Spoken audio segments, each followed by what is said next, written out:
Traité Brachot, feuille numéro 21, huitième ligne. Rav Yehuda dit, nous sait-on que la bénédiction après avoir mangé est une obligation de la Torah. Parce qu'il est écrit dans le Deutéronome, tu mangeras, tu te rassasieras et tu béniras. Et d'où sait-on que la bénédiction avant d'étudier est une obligation de la Torah.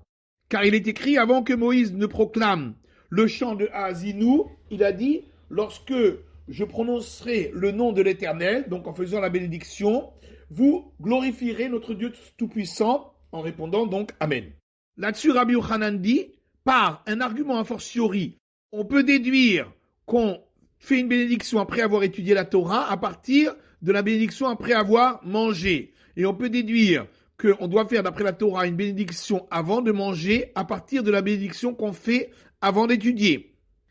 Alors, le premier argument a fortiori vient déduire de la bénédiction après le repas qu'on doit faire une bénédiction après avoir étudié. En disant ceci, si déjà le repas pour lequel la Torah n'a pas écrit de bénédiction avant, elle a écrit qu'on doit faire une bénédiction après, à plus forte raison pour l'étude de la Torah où la Torah a écrit qu'il faut une bénédiction avant, qu'il faudra une bénédiction après. Et on va également utiliser un argument a fortiori pour dire que on a besoin de faire une bénédiction d'après la Torah avant le repas. Si déjà, pour l'étude de la Torah, où il n'est pas écrit dans la Torah de bénédiction après, il y a quand même écrit une bénédiction avant, à plus forte raison pour le repas où c'est écrit une bénédiction après, qu'il faudra une bénédiction avant. Et la Gemara dit que ces deux arguments a fortiori peuvent être repoussés en disant, d'un côté qu'on est plus strict concernant le repas parce qu'on a un profit corporel, et c'est pourquoi on doit faire une bénédiction après, ce qui n'est pas le cas pour l'étude de la Torah. Et de l'autre côté, que pour la Torah, elle amène l'homme au monde futur. Et c'est pourquoi on fait une bénédiction avant, ce qui n'est pas le cas pour le repas. De plus, on voit bien dans notre Mishnah que celui qui a eu un écoulement de semences fait la bénédiction de grâce après le repas en pensée, mais pas la bénédiction avant le repas, ce qui montre bien que la bénédiction avant le repas n'est qu'une institution rabbinique. Donc, l'enseignement de Rabbi Yochanan a été complètement repoussé. Rav Yehuda dit, si quelqu'un a un doute, s'il a récité le schéma, il ne recommencera pas. Mais s'il a un doute, s'il a dit la bénédiction Emet Veyatsiv qui suit la récitation du schéma, il devra la recommencer. Pourquoi ? Parce que la récitation du schéma n'est qu'une obligation d'ordre rabbinique, d'après lui. Alors que dire la bénédiction Emet Veyatsiv qui suit le schéma est une obligation de la Torah, puisqu'on y mentionne la sortie d'Égypte, et le verset dit, afin que tu te souviennes de la sortie d'Égypte tous les jours de ta vie. Là-dessus, Rabbi Yosef objecte, pourtant il est écrit dans le verset, lorsque tu te couches et lorsque tu te lèves, donc il faut réciter le schéma. Et Abaye dit non, ce verset parle de l'étude de la Torah, pas de la récitation du schéma. Autre question, on voit dans notre Mishnah que celui qui a eu un écoulement de semences doit réciter le schéma en pensée, mais pas les bénédictions qui précèdent et qui suivent la récitation du schéma. Et pour le repas, il devra faire les bénédictions après le repas en pensée, mais n'a pas besoin les bénédictions avant le repas. Et donc, si on dit que la bénédiction d'Emet Veyatsiv est une obligation de la Torah, il devrait également la faire en pensée. Là-dessus, la Gemara répond qu'étant donné qu'il a déjà fait le schéma en pensée, et il y a dans le schéma la mention de la sortie d'Égypte, il n'a plus besoin de faire la bénédiction qui suit en pensée. Et la Gemara dit, mais alors on devrait faire l'inverse, ne pas réciter le schéma et réciter plutôt la bénédiction Emet Veyatsiv. Là-dessus, la Gemara répond que la récitation du schéma est préférable parce qu'il y a deux choses, la mention de la sortie d'Égypte, mais également accepter sur soi le joug de la royauté divine. Rav Elazar, lui, dit, si on a un doute, si on a récité le schéma, on doit le réciter à nouveau parce que c'est une obligation de la Torah. Mais si on a un doute, si on a prié les 18 bénédictions ou pas, on ne les refera pas parce que c'est une obligation des sages. Et Rabbi Yochanan dit, au contraire, si un homme pouvait prier toute la journée, Rav Yehuda dit au nom de Shmuel, si quelqu'un était en train de prier les 18 bénédictions, et il s'est souvenu au milieu qu'il avait déjà fait la prière, il s'arrête même au milieu d'une bénédiction. Là-dessus, Rav Nachman objecte, pourtant lorsque nous étions chez Rabba Bar Avuna, on lui a demandé, qu'en est-il des étudiants de la maison d'études qui se seraient trompés et auraient mentionné les bénédictions de semaine un jour de Shabbat? Est-ce qu'ils doivent terminer la bénédiction en cours? Et il leur a répondu, oui, on termine toute la bénédiction en cours. Donc pourquoi ici on ne la termine pas? La Gemara dit là-bas c'est différent. Parce qu'en réalité, en théorie, même le Shabbat, on devrait dire toutes les bénédictions de la prière de la semaine. Ce sont les sages qui l'en ont dispensé en l'honneur du Shabbat afin de ne pas le fatiguer. Par contre, ici, s'il prie alors qu'il a déjà prié une première fois, il doit s'arrêter immédiatement. Rav Yehuda dit au nom de Shmuel, si quelqu'un a déjà prié les 18 bénédictions, il est rentré à la synagogue et il trouve le public en train de prier les 18 bénédictions. S'il peut rajouter une demande particulière dans sa prière, il refera la prière des 18 bénédictions. Mais s'il ne peut pas le faire, qu'il ne reprenne pas la prière des 18 bénédictions. La Gemara dit, on a besoin des deux enseignements de Rav Yehuda au nom de Shmuel.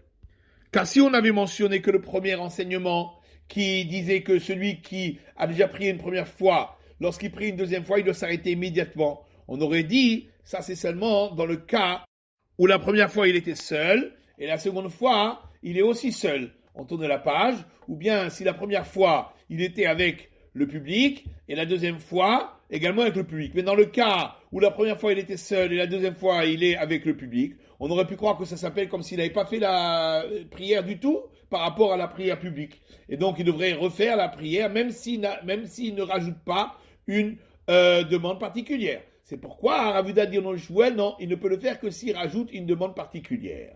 Et si on avait mentionné que le deuxième enseignement de Rav Yehuda au nom de Shmuel, on aurait dit, c'est que là-bas, qu'on ne lui permet pas de reprendre la prière des 18 bénédictions s'il ne rajoute pas une demande particulière, parce qu'il n'a pas commencé encore. Mais dans le cas où il a commencé, peut-être qu'on aurait pu lui permettre de terminer, même s'il ne rajoute pas une demande particulière. C'est pourquoi on a besoin du premier enseignement de Rav Yehuda au nom de Shmuel pour dire que il lui est interdit de terminer sa prière, même s'il l'a déjà commencé une seconde fois. Rav Huna dit, celui qui rentre à la synagogue et trouve le public en train de prier les 18 bénédictions, s'il peut commencer à prier lui aussi et terminer avant que l'officiant n'arrive à la bénédiction de la reconnaissance, c'est-à-dire à Modim, où tout le monde doit se courber avec l'officiant, dans ce cas, il pourra commencer la prière des 18 bénédictions. Mais s'il ne peut pas la terminer avant que l'officiant n'arrive à la bénédiction de Modim, il ne la commencera pas, ceci afin de pouvoir se courber avec toute l'assemblée. Rabbi Yoshua ben Levi dit, s'il peut commencer la prière et terminer avant que l'officiant n'arrive à la Kedusha, la sanctification du nom, il commencera la prière. Et sinon, il ne la commencera pas. Alors pourquoi cette discussion entre Rav Huna et Rabbi Yoshua ben Levi? C'est que l'un pense que même le particulier, lorsqu'il prie au milieu de l'assemblée, doit réciter la sanctification du nom, la Kedusha, dans sa prière. Et c'est pourquoi, dans notre cas, nous, il n'a pas besoin de terminer avant que l'officiant n'arrive à la Kedusha, la sanctification du nom, puisqu'il la récitera lui-même dans sa propre prière. Alors que l'autre considère que on ne récite pas la sanctification du nom, la Kedusha, dans la prière du particulier. Et c'est pourquoi il faut qu'il termine avant que l'officiant n'arrive à la sanctification du nom, à la Kedusha. Et ainsi a dit Ravada Barava, d'où sait-on que le particulier ne dit pas la Kedusha, la sanctification du nom, parce qu'il est écrit dans Lévitique, et je serai sanctifié à l'intérieur des enfants d'Israël. De là on apprend que toute parole de sanctification ne peut être dite à moins de 10 personnes des enfants d'Israël. Et comment le voit-on? Parce que Rabbanaï, le frère de Rabbi Chia Baraba, a enseigné, on apprend une similitude de termes, où c'est marqué deux fois le terme tor à l'intérieur. Ici, c'est écrit « Je serai sanctifié à l'intérieur des enfants d'Israël ». Et c'est écrit là-bas concernant l'assemblée de Korach « Éloignez-vous de l'intérieur de cette assemblée ». De la même manière que là-bas, ils sont 10, ici aussi, il faut 10 personnes. En tous les cas, dit la Gemara, tout le monde est d'accord qu'on ne peut pas s'interrompre au milieu de sa prière pour réciter la Kedusha, la sanctification du nom, avec l'assemblée. Et on s'est posé la question, est-ce qu'on a le droit de s'interrompre au milieu de la prière pour répondre avec l'assemblée au Kaddish en disant que son grand nom soit béni? Lorsque Rav Dimi est venu d'Israël, il a dit au nom de Rav Yehuda et Rabbi Shimon, les disciples de Rabbi Yochanan, que pour rien on a le droit de s'interrompre dans la prière des 18 bénédictions, sauf pour répondre au Kaddish en disant que son grand nom soit béni. Que là, même s'il est en train d'étudier le sujet du char céleste, il doit s'interrompre. Mais en réalité, la règle de conduite ne suit pas cet enseignement et on ne s'interrompt pas au milieu des 18 bénédictions, même pour répondre cette réponse du Kaddish. On retourne à l'enseignement de la Mishnah qui dit, Rabbi Yehuda dit que celui qui a eu un écoulement de semences fait les bénédictions avant la récitation du schéma et après, ainsi qu'avant le repas et après. Alors la Gemara dit, est-ce que ça veut dire que d'après Rabbi Yehuda, celui qui a un écoulement de semences a le droit de prononcer des paroles de Torah? Pourtant, Rabbi Yoshua ben Levi a dit, d'où sait-on que celui qui a un écoulement de semences n'a pas le droit de prononcer des paroles de Torah? Parce qu'il est écrit dans le Deutéronome, et tu les enseigneras à tes enfants et tes petits-enfants. Et juste après, juxtaposé un verset qui dit, le jour où tu t'es tenu debout devant l'Éternel ton Dieu, au Horeb, ça veut dire au Sinaï. Et donc de la même manière que là-bas, au Sinaï, ceux qui avaient eu un écoulement de substance séminale n'avaient pas le droit d'écouter les 10 paroles. De même, ici, pour l'enseignement de Torah, ceux qui ont eu un écoulement de substance séminale n'ont pas le droit de prononcer des paroles de Torah. Ah, tu vas dire que Rabbi Yehuda ne fait pas les déductions par juxtaposition. Pourtant, Rabbi Yosef a dit que même celui qui ne fait pas les déductions par juxtaposition dans le reste de la Torah, il est d'accord qu'on les fait dans le Deutéronome. Puisque Rabbi Yehuda ne fait pas ces déductions de juxtaposition dans le reste de la Torah, mais il les fait dans le Deutéronome. Et d'où sait-on que dans le reste de la Torah, il ne les fait pas? Parce qu'il y a une braïta qui dit, Ben Azaïdi, il est écrit dans l'Exode, une sorcière tu ne laisseras pas en vie. Et juste après, il est écrit, tout celui qui a une relation avec un animal sera mis à mort. Et donc, les deux versets ont été juxtaposés pour dire, de la même manière que celui qui a une relation avec un animal est passible de la lapidation, de même la sorcière est passible de lapidation. Et là-dessus, Rabbi Yehuda a dit, est-ce que parce qu'on a juxtaposé les deux sujets l'un à côté de l'autre, à cause de cela, on va sortir la sorcière de la lapidation? Mais en vérité, d'après lui, on la prend d'ailleurs. Étant donné que le nécromancien est celui qui fait de la sorcellerie à partir d'un animal qu'on appelle le Yadoua, et qu'on appelle lui, donc le sorcier s'appelle le Hidéroni, faisait partie de l'ensemble de ceux qui pratiquent la sorcellerie. Et pourquoi on les a donc cités en particulier? C'est pour faire une déduction pour l'ensemble des sorciers, en disant, de la même manière que ces deux sorciers en particulier reçoivent la lapidation, de même l'ensemble des sorciers reçoivent comme châtiment la lapidation. Et tout sait-on que Rabbi Yehuda, dans le Deutéronome, il est oui d'accord avec les déductions à partir de juxtaposition. Parce qu'il y a une braïta qui dit au nom de Rabbi Eliezer, un homme a le droit de se marier avec la femme qui a eu une relation non consentie avec son père, ou la femme qui a une relation consentie avec son père. De même avec la femme qui a une relation non consentie avec son fils, ou la femme qui a une relation consentie avec son fils. Et Rabbi Yehuda interdit avec la femme qui a une relation non consentie avec son père, ou avec une femme qui a une relation consentie avec son père.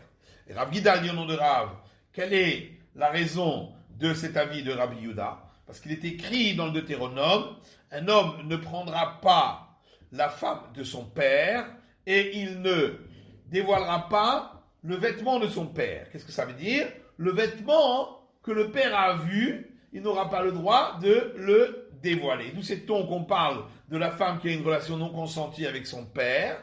Parce que juste après, le passage qui suit parle de la personne qui a eu une relation non consentie avec une femme et qui doit donc payer une certaine somme d'argent. En tous les cas, on voit donc que Rabbi Yehuda est d'accord avec les déductions par juxtaposition dans le Deutéronome. Alors pourquoi il n'est pas d'accord que celui qui a eu un écoulement de substance séminale ne peut pas réciter des paroles de Torah? La Gemara répond, effectivement, il est d'accord dans le Deutéronome qu'on fait les déductions par juxtaposition. Mais cependant, cette déduction par juxtaposition qui a été faite par Rabbi Yoshua ben Levi qu'on a rapporté, lui il l'utilise pour un autre enseignement de Rabbi Yoshua ben Levi. Rabbi Yoshua ben Levi dit, quiconque enseigne la Torah à son fils est considéré comme s'il avait reçu la Torah lui-même au mont Horeb, ça veut dire au mont Sinaï, comme il est écrit, tu les enseigneras à tes fils et à tes petits-fils. Il est écrit juste après, le jour où tu t'es tenu debout devant l'Éternel, ton Dieu tout-puissant, au Horeb. Et c'est la fin de l'étude de la feuille numéro 21.